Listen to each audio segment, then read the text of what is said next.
The Dying Light DR. Elena Vasquez pressed her palm against the cold observation window of Research Station Prometheus, watching the twin suns of Kepler 442b cast long shadows across the crystalline landscape below. 3 months ago, she had been leading a routine xenobiology expedition, cataloging the unique mineral formations of this distant world. Now she found herself at the center of what could be the galaxy's greatest medical crisis. The emergency transmission had arrived during her morning coffee, crackling through the station's communication array with desperate urgency. An unknown alien species was dying, and they needed help. Elena had volunteered immediately, her curiosity overriding the obvious dangers of first contact with a potentially hostile civilization. The shuttle bay doors hissed open, and Elena watched as the most beautiful creature she had ever seen glided into the station.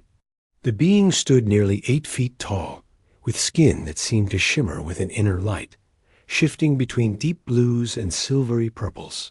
Delicate, translucent wings folded against her back, and her eyes held an intelligence that transcended species barriers.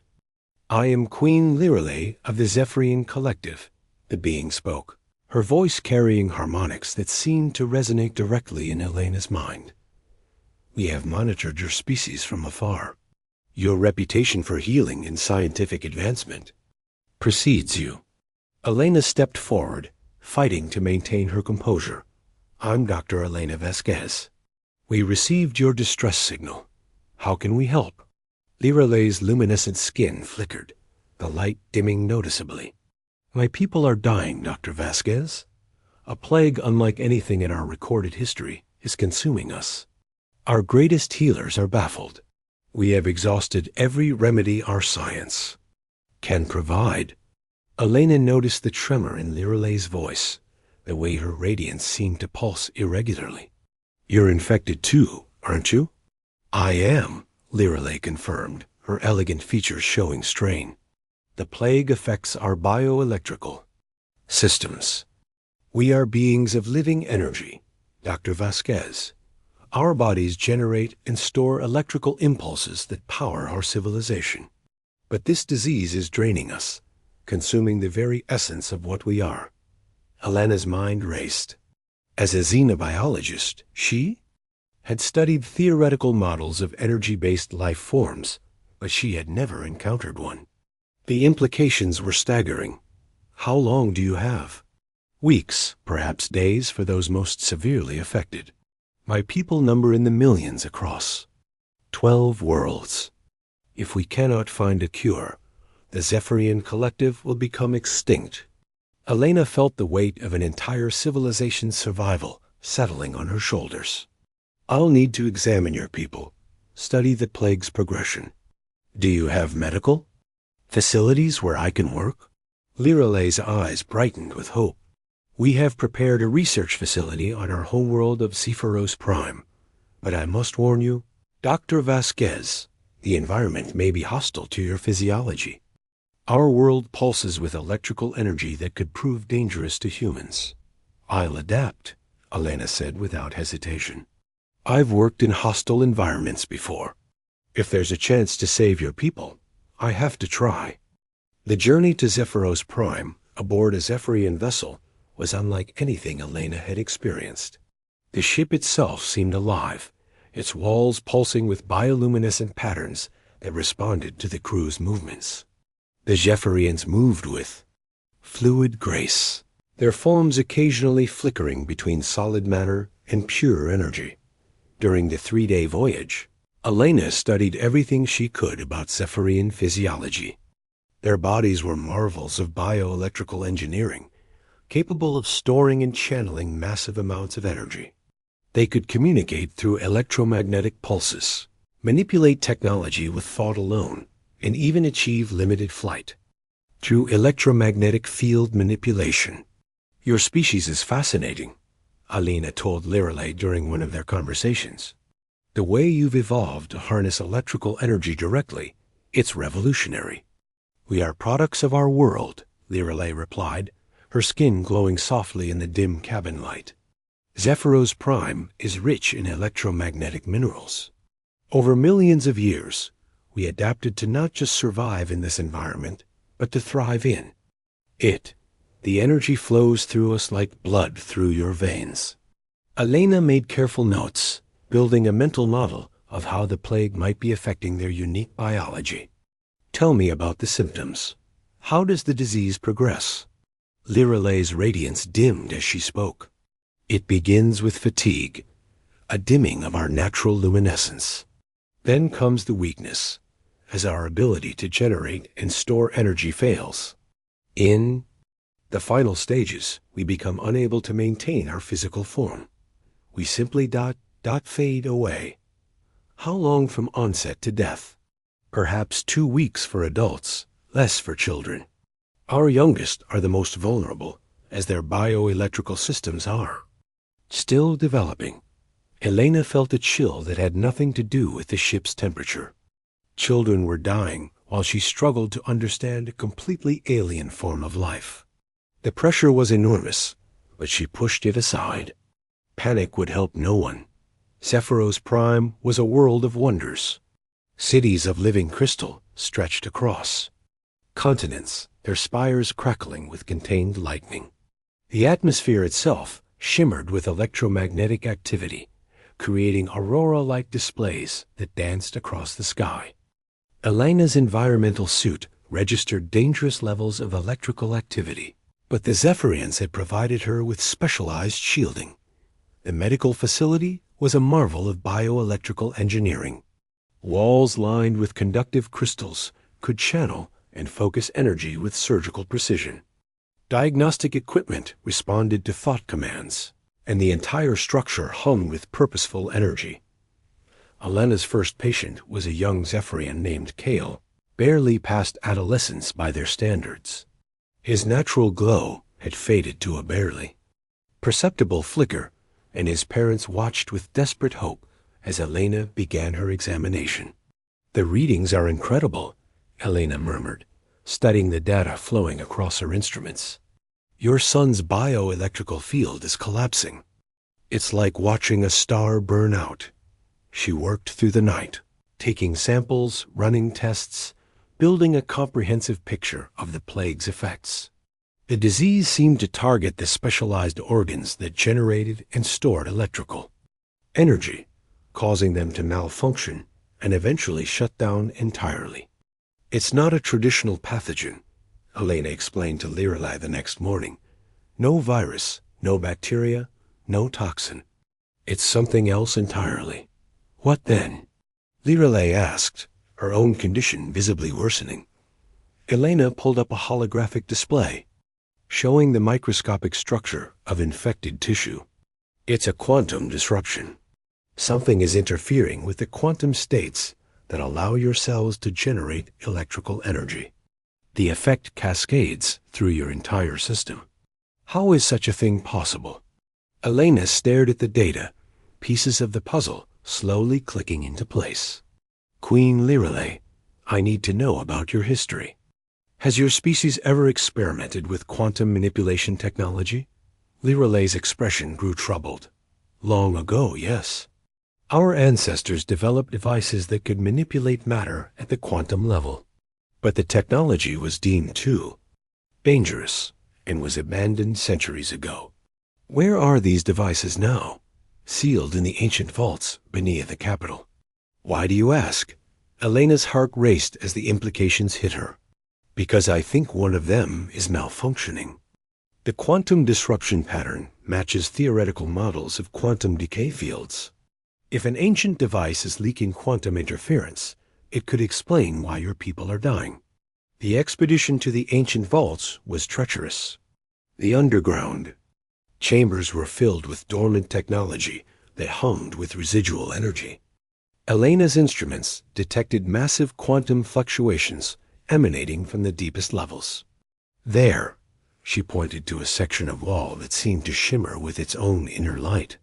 The source is behind that barrier. Lirelai focused her remaining energy, and the crystalline wall became transparent. Beyond lay a chamber filled with devices that hurt to look at directly. their forms seeming to shift and change as Elena watched.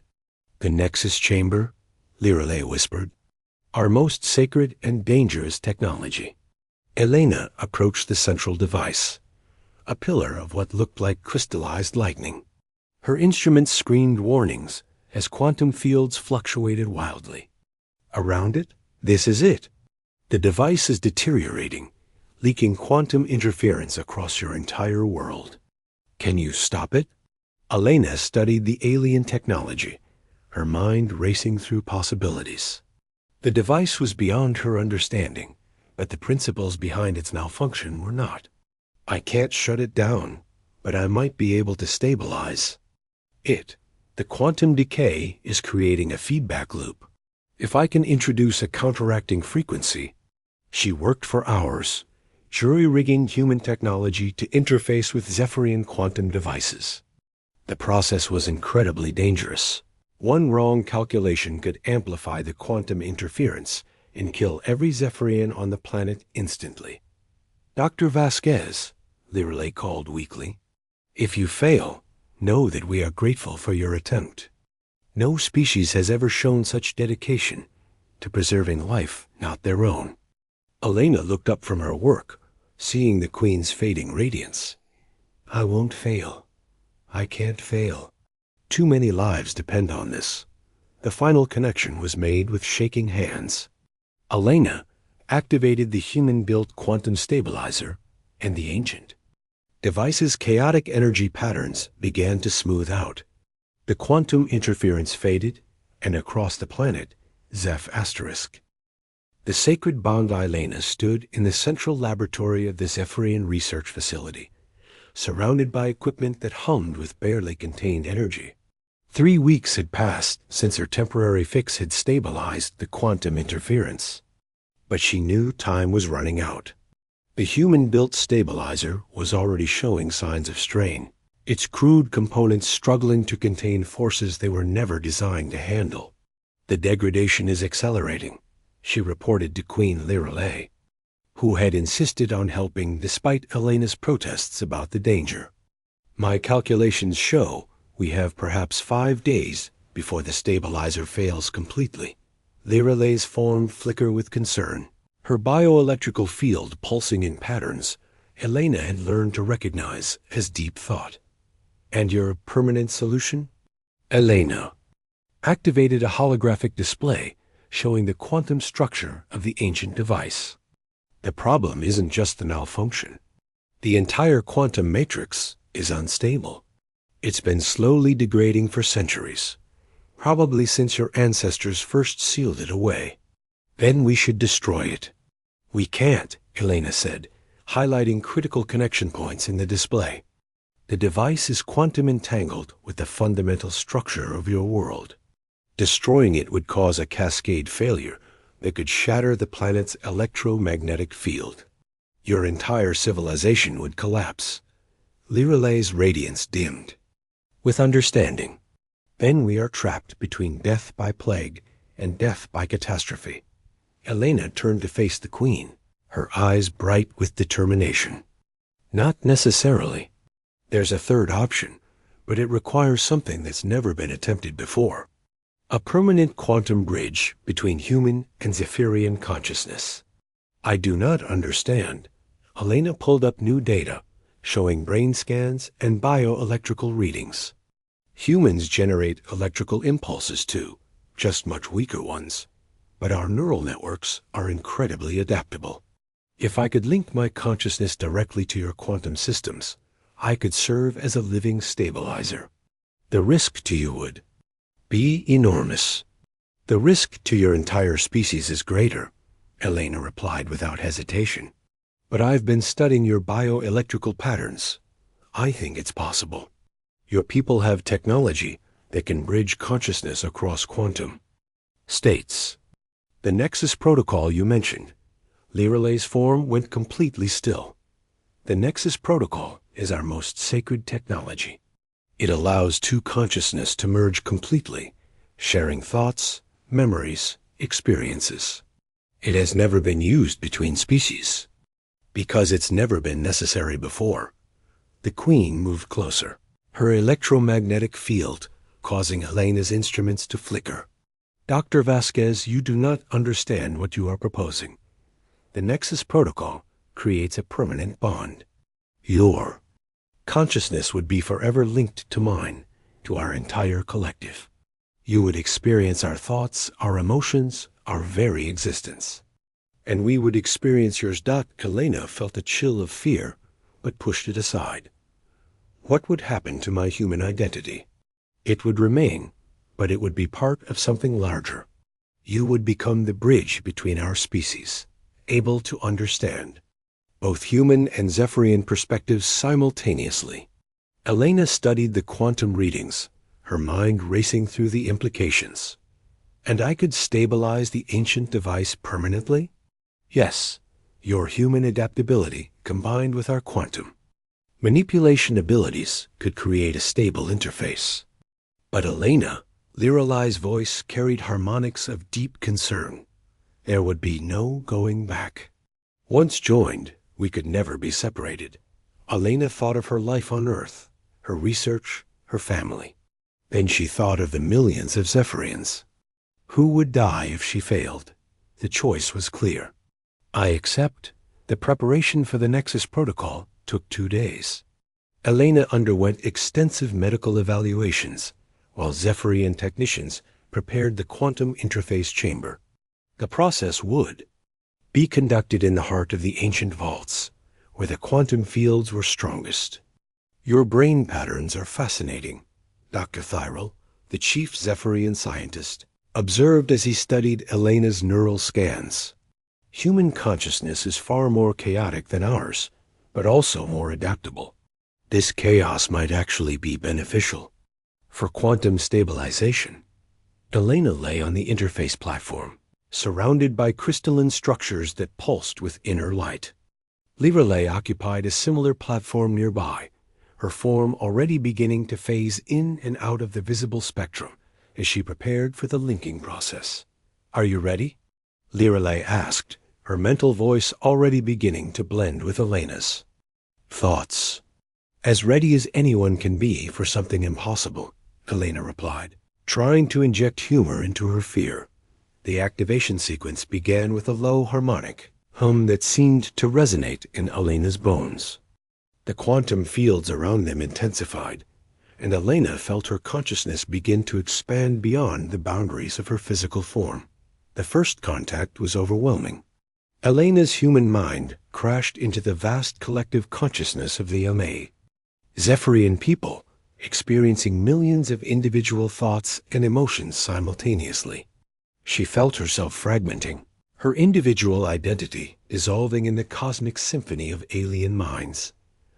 Then Liralee's presence wrapped around her like a protective embrace, shielding her from the overwhelming flood of consciousness. Stay with me, the Queen's voice echoed in her mind. Focus on my thoughts. Let them anchor you.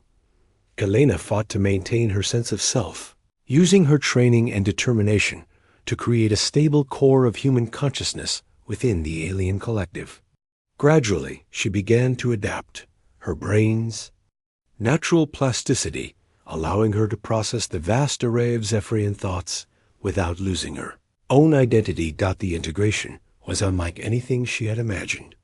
Elena found herself experiencing the world through Zephyrian senses, seeing electromagnetic spectra invisible to human eyes, feeling the pulse of quantum fields that permeated everything. At the same time, the collective began to experience human emotions and perspectives, gaining insights into creativity, adaptability, and individual determination that they had never known. It's beautiful, Elena whispered, her consciousness now spanning both human and Zephyrian existence. I can feel all of you, your hopes, your fears, your love for life itself. And we can feel your strength, Liralee replied, her thoughts intertwining with Elena's. Your species' refusal to surrender in the face of impossible odds. It's inspiring. With their consciousness fully merged, Elena turned her attention to the ancient quantum device.